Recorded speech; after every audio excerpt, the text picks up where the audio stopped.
Hi hello నమస్తే welcome to హర్నికాస్ world. అందరూ ఎలా ఉన్నారు? బాగున్నారా? నేనైతే చాలా చాలా బాగున్నాను. మీలో ఎంతమందికి కాకరకాయ కర్రీ అంటే ఇష్టం అన్నది కామెంట్ చేయండి.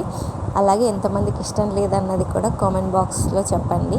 నేనైతే ఈరోజు కాకరకాయ కర్రీ చేస్తున్నాను. ఇది మై స్టైల్ ఆఫ్ కాకరకాయ. మా ఇంట్లో అందరు చాలా ఇష్టంగా తింటారు. అందుకోసమని మేము ఇంట్లో కాకరకాయ చేసుకుంటాము. కాకరకాయ ఆరోగ్యానికి చాలా మంచిది కాబట్టి నేను అన్ని రకాలుగా ప్రిఫర్ చేస్తాను కాకరకాయ.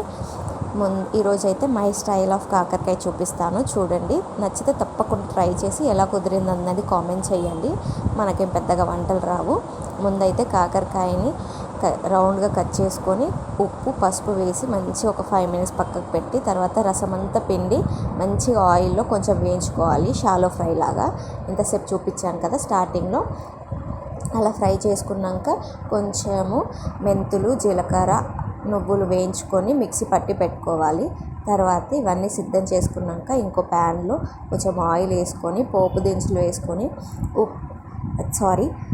ఎండుమిర్చి పచ్చిమిర్చి ఉల్లిపాయ వేసి వేయించుకోవాలి. వేయించుకున్న తర్వాత కొంచెం కరివేపాకు కూడా వేసేసుకొని అవి కొంచెం మామూలుగా ఫ్రై అయ్యాక కొంచెం పింకిష్ కలర్లోకి మనకి అవి కొంచెం సాఫ్ట్ అయిపోయాయని తెలియగానే కొంచెం అల్లం వెల్లిపాయ పేస్ట్ వేసేసుకొని అవి పచ్చివాసన పోగానే పసుపు వేసేసుకొని అందులో 2 టమాటోలు కట్ చేసి వేసుకోవాలి.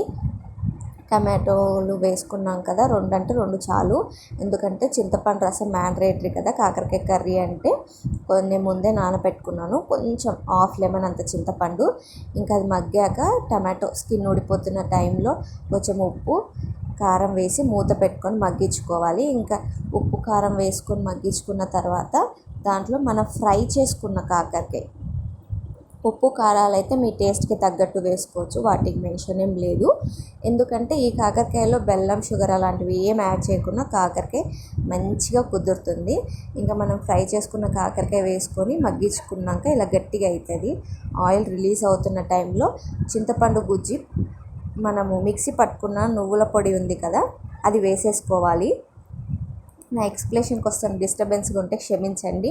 నువ్వుల పొడి వేసుకొని మంచిగా కాకరకాయలకు పట్టేలాగా ఒక 5 minutes మూత పెట్టేసామంటే మంచిగా ఇలా దగ్గరికి ముద్ద కూరలాగా అవుతుంది. అయ్యాక అందులో కొంచెం చింతపండు గుజ్జు అయితే వేసేసుకోవాలి. వేసేసుకొని చింతపండు గుజ్జు ఉడికాలి. కొంచెం ఉడికితే కాకరకాయకి మంచిగా పడుతుంది అన్నమాట. ఉడికాక మనకి కావాల్సినంత గ్రేవీ మనం యాడ్ చేసుకొని చక్కగా, అంటే కొంతమందికి ఎక్కువ వాటర్ ఇష్టము, మాకు అంత లేదు. మంచి థిక్ గ్రేవీ వచ్చే కన్సిస్టెన్సీలో మంచిగా ఒక 5-10 minutes మగ్గించాక తగినంత వాటర్ పోసుకొని ఒక 5 to 10 minutes